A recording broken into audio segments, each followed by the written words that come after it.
Nu mai scriu felicitări. Nu ajunge de Paște. Ce tot uita la tuflă? Nu ajunge de Paște. Nu, și fii atent aici, atenție în continuare. Pentru fratele meu, Radu, pentru Torpan senior și pentru Torpănița junior, pentru Adi Berști, pentru Seatelo mexicanu care dansează latino,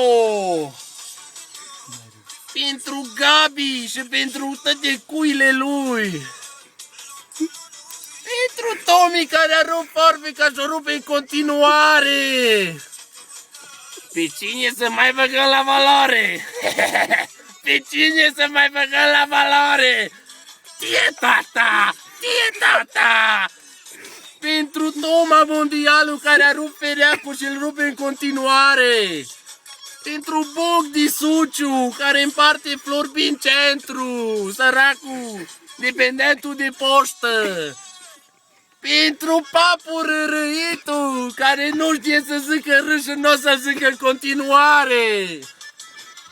Pentru Dani Pedepsitu. Pentru Paul de la Poiană, Zisi Cionghi Feier.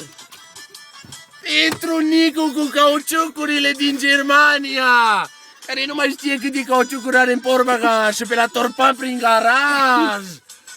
Pentru Pantera care a mușolat permisul săracul și o să dea de băut. O să dea de băut. Pentru Jaga. Ce faci, omule? Omule. A venit tati, te-am pupat, ceau, ceau. Pentru francezul din Franța și pentru toată familia lui. Pentru Togan datoratul care nu scapă pula de toate datoriile. Pentru Bogdi Joker cu ABC-ul lui din Unirii. Pentru Lavi care nu a avut vești noroc în dragoste. Ce te uita la tuflă?